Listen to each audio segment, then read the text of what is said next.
It's time to harvest my fall potatoes. If you recall from this video where I shared my fall potato plan, you know that I planted potatoes in grow bags that you see here, along with in my green stalk and in my garden. So today we're going to be harvesting the potatoes from these grow bags, and I'll also share with you what happened in the other places that I planted potatoes. As we get these potatoes situated a little bit better for you to see, I will tell you that these grow bag potatoes are the ones that I'm most hopeful about just because they grew the best.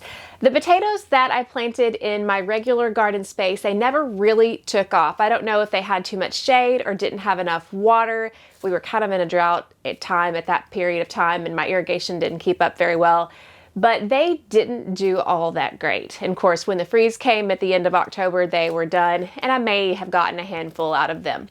The green stalk potatoes didn't do as well as they did when I planted them in the green stalk in the spring. This video shows more about that.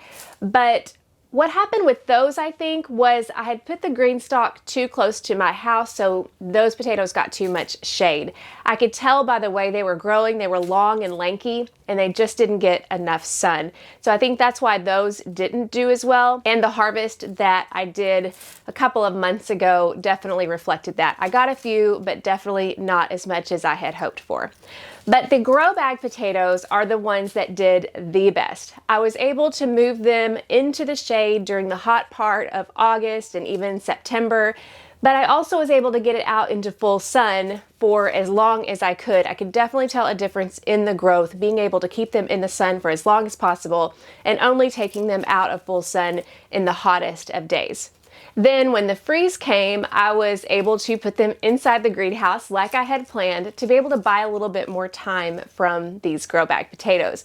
That absolutely worked out great because they didn't start dying back till probably the end of November. So I got another full month out of growth out of these compared to what I would have gotten otherwise. So let's take a look at the 5 I have here. I'll share with you the varieties that I planted at each of these so that we can compare. And also, let's just see what kind of harvest we have. Let's start out with this one. This one is the Caribou. Now, the Caribou is a staple potato crop in my garden. I've grown it for several years. I got it from Wood Prairie Family Farm. It's been a fantastic producer for me, especially in my hot climate because it produces fast. It's a short season variety, and it's definitely one that I have learned to depend on. The great thing about growing in grow bags is that I really don't have to dump out all the soil. I can just use my hands and find these potatoes right underneath the soil line. Another reason I like the Caribou is because they are very multi-purpose. I can use them in mashed potatoes. I can make them into French fries. All right, looks like that was it for Caribou in that grow bag. And I got 4 potatoes. They were good size 4 potatoes, but a little bit less than I had expected. Let's see if the other bag of Caribou does any better. The one thing that I did have trouble with in the greenhouse was ants. The ants, for some reason, decided to come into the greenhouse and they started eating the foliage of the potatoes. I've never seen ants actually eat anything in the past, but they were eating these. I saw them and could see the damage. I tried various different things. You can see there's some leftover diatomaceous earth that did not help at all. The only thing that I found to be helpful was creating a teaspoon of borax with a teaspoon of sugar in a saucer with water. That seemed to do well to be able to bait them. I wish I would have started that earlier because I do believe them causing that much stress to the plants did affect them. Man, I'm only seeing 2 in here. There's another little one. Okay, 3 for that one. Okay, so for the 2 grow bags, this is what I have for my Caribou. Now, each of these bags was planted with 1 seed potato. So, I mean, we got, what, 6, 7 potatoes out of 2 seed potatoes. Not really the harvest that I would want, but definitely better than not planting anything, right?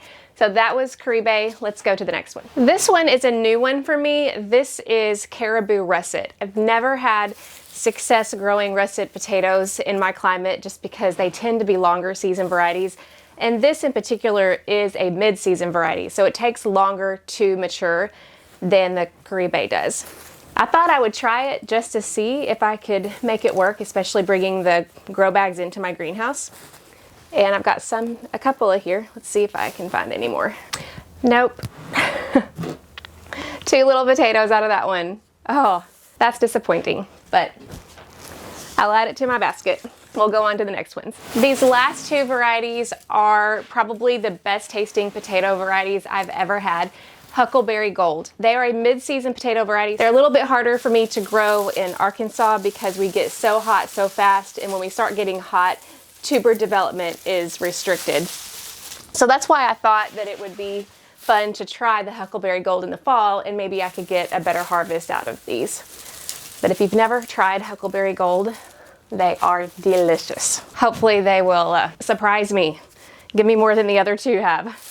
There's definitely some damage to these potatoes though. I'm not sure if those are ants or what. Being in a controlled environment, it makes me wonder what could be causing that. It's still surface. I'll be able to use it in my kitchen for sure. But that is perplexing a little bit. I don't know if you can fully see how deep a purple these are. They have a golden flesh, so they work well wherever you would normally cook Yukon Gold, but they're just gorgeous. That one I got 3 out of. Finding a pattern here. Let's look at the other bag. All right, these ended up having a little bit more, but they were smaller. As we add these to this basket, I'm just thinking in my mind what I could have done differently, just because this was definitely a disappointment. The way that the plants were growing, the way that I was able to extend their season, I just had so much more hope for these than this. Not that I'm complaining. I mean, this isn't a bad harvest. This will definitely get us a few meals, but I honestly was hoping that these potatoes would be enough to last us for several months into the new year, where we wouldn't have to buy potatoes from the grocery store for as long. So I'm grateful. I just hoped for a little bit more.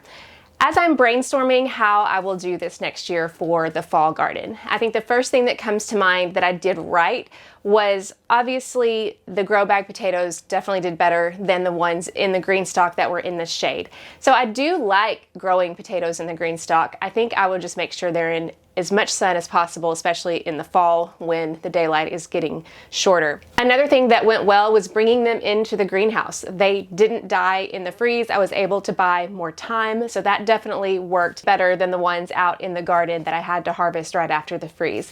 Those didn't give me even as much as this. So that definitely was another win as well. Some other options that I need to look at, since the sun I felt like was good, maybe I didn't keep them as watered as they should have been watered, especially when they came into the greenhouse. Obviously, if the plant was stressed because of the ants, that could have been a problem, but maybe I didn't water them well enough. Also, maybe the soil fertility wasn't what it needed to be in the grow bag. So that's something else that I will look at in the future. I did order some 15-gallon grow bags. Those were 7. So maybe growing in a larger grow bag would produce more potatoes, and really honing in on making sure that the soil that's in the grow bag is fertile enough to be able to support more growth. If you guys have grown in grow bags and have had a better harvest than this, I would love to hear your tips. I think for me, growing in grow bags and containers of some sort like a green stock in the fall is definitely going to be a key for me to be able to extend my potato season here in Arkansas, and I would love to be able to up the production. So if you have any suggestions and tips for me for next year, please put them in the comments, and hopefully this will just be one rung in the ladder of progressing in my potato growing, especially in the fall. For now, that ends the potato growing season until I start planting in early March, and I'll definitely bring you along when I start doing that. The more we grow, the more we learn, the better we get as gardeners, even when we have a harvest that didn't quite fulfill our expectations. Thank you so much for joining me today for more of a look at what I'm doing in my garden, and for podcast episodes that we're now publishing on YouTube. Be sure to subscribe to the channel to get all the new videos coming your way in 2024.